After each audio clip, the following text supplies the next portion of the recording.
face a lot of challenges, but the major one is inadequate resourcing, whereby we don't get sufficient funds for the prosecution and adjudication and investigation of international crimes. The delayed release of funds or the inadequate provision of funds makes it impossible for the cases to be investigated in time, for witnesses to be informed, protected, and for the court to hear the cases on a day-to-day basis conclusively. Like the case of Kweyelo, which is the only international crimes prosecution case that the ICD is handling, has taken long because of resource allocation. The panel that sits is 3 judges and other support staff. They sit in Gulu, requiring facilitation in terms of per diem, in terms of witness funds, in terms of technical assistance. For example, courts. The court is not well facilitated to hear cases. We cannot do simultaneous interpretation. I know that the witnesses now in the Kweyelo prosecution must be disappointed.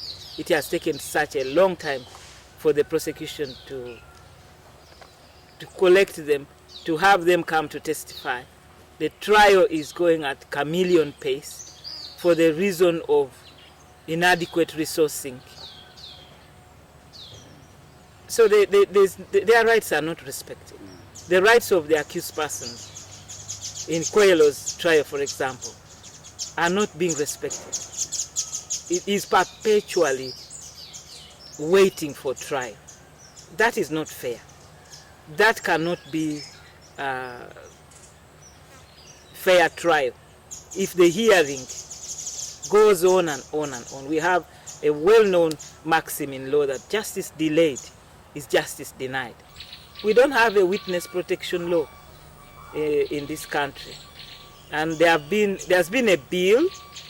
It keeps on I don't know, it's gathering dust somewhere. It's not being passed, and you cannot have successful prosecutions of high-level crimes like transnational crimes and international crimes without protecting witnesses. There's a lot at stake. Intimidation cannot be ruled out. You know, at least that was my experience as a prosecutor. That you need to protect these witnesses, and the ICD rules do provide a protection mechanism. They provide that the court can give certain directions on victim witness protection. However, without a national mechanism which is well facilitated to protect witnesses, the orders of the courts are empty orders. They are just empty in paper, but also continuity. It has been a practice to send retiring judicial officers to the ICD, and those officers leave shortly, so they don't really leave much behind. No, their contracts are not extended for them to continue the work that they have started. Now, if you have the judges who have just gained expertise in the area, leaving either through transfers or through retirement, the institution will remain lacking in expertise continuously, which is not the case with other divisions. I see some judges in other divisions staying there for years, over 5 years, 10 years maybe. And that is good for building capacity. So the capacity of the prosecutors, of the investigators, specialized investigators and judges, because these crimes are new in courts. the Rome Statute that we domesticated is still new in our jurisdiction. And so that expertise must be developed and built. And that also enhances independence in determination of those cases and rights of accused persons and witnesses.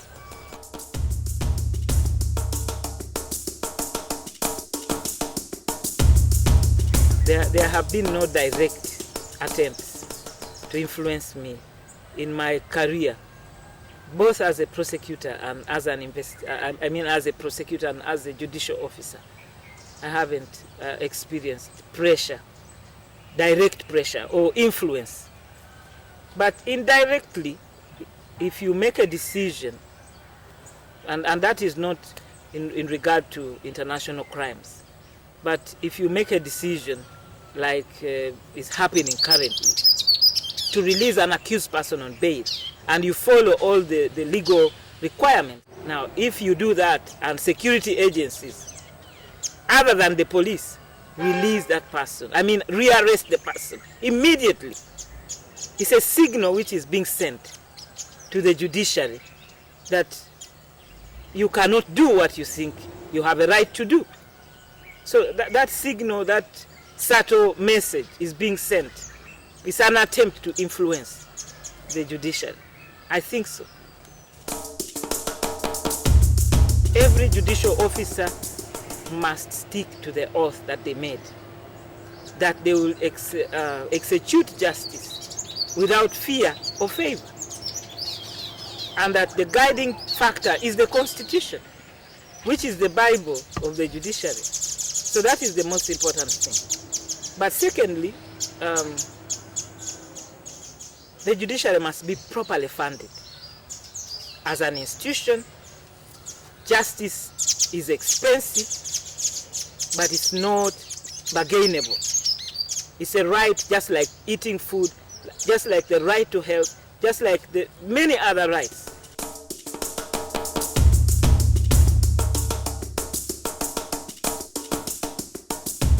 Yes, it is quite important to do so. I'll just give you the example of Kweyelo's case. The involvement of the Sudanese government was not properly investigated in funding and supporting Kweyelo, was not properly or conclusively investigated. So that aspect was left out. And yet, it is now becoming common that perpetrators of international crimes cross borders, where they also partake or participate in other crimes, the transnational crimes, trafficking in persons, trafficking in arms,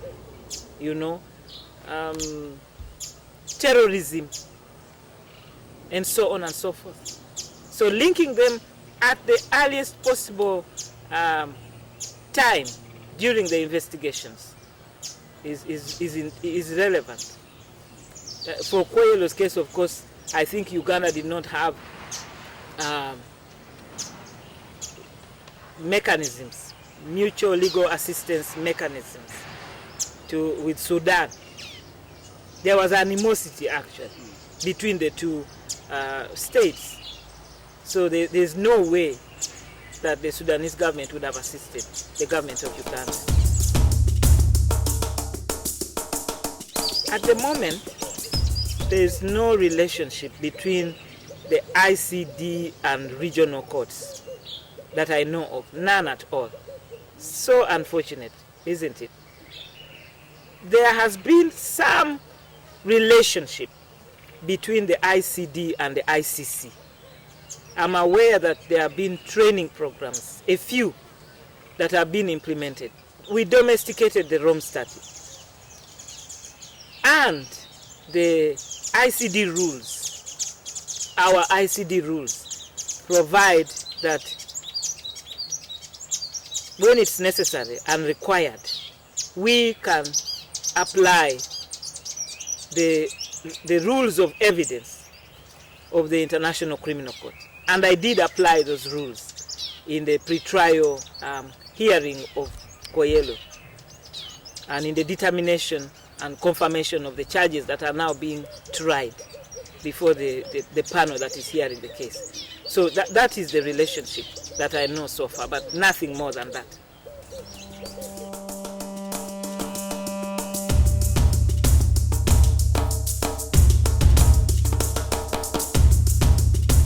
They must have a robust legal framework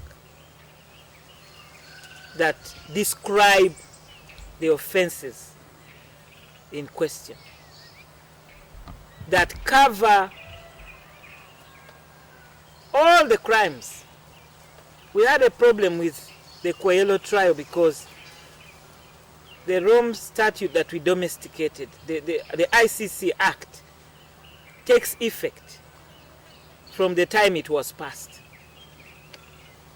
So Koyelo could not be tried for international crimes and crimes against humanity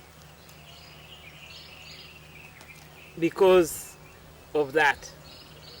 And we are now proceeding to try him for those crimes under customary international law, following a decision that I made that customary international law is applicable to our jurisdiction. So the law must cover all the offenses in question. The legal regime should also facilitate all procedural aspects of the trial of crimes against humanity. They should have a legal basis for witness protection. They should provide for it. In the Koyelo pre-trial, that was a very contentious subject. That how can we have witness counsel? It is not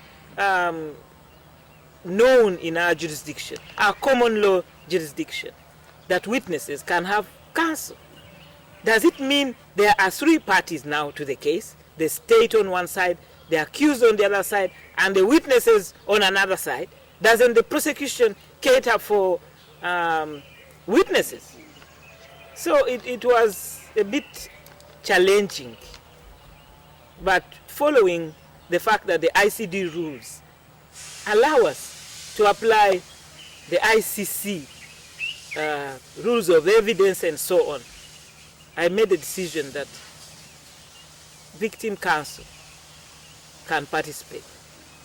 So the legal framework that they establish should be able to cater for both the common law practice and civil law practice that we are merging in the ICD, as is the practice in the ICC.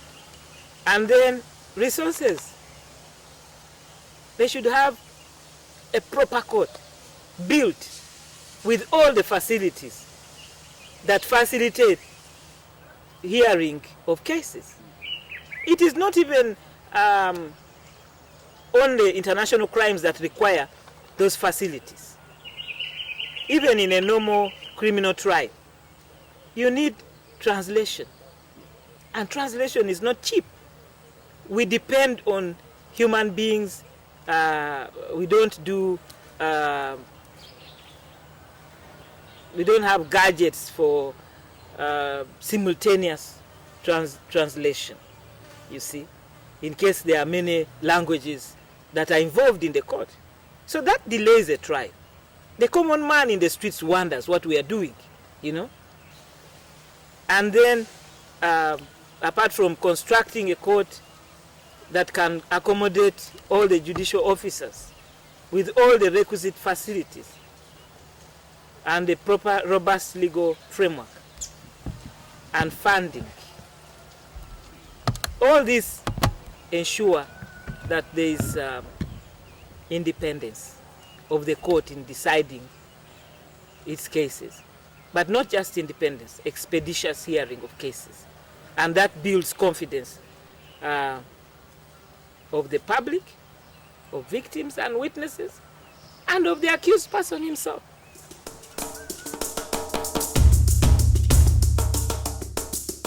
That is a difficult question in light of the challenges that the court is currently facing. You could even say that the future is grim or that it is bleak. But I'm always optimistic. The judiciary's budget was increased in this financial year. If those funds trickle down to all divisions equally and with special emphasis to the ICD, which is a court with international jurisdiction, it should be regarded as such. The mentality that it is a division of the High Court, period, should end. Because it's not. It's established with a very robust legal framework, so progressive, that if the judiciary and the government of Uganda walk the talk, the currently 50 or so cases that are pending in the division will become history in the next 3 years. And then we shall be hearing cases from the DRC or from Kenya or from elsewhere. So I think if that is done, even if not all the needs of the ICD are granted, the hearings will proceed and the nation will redeem itself for that ambitious project of having a court that is qualified to hear international crimes.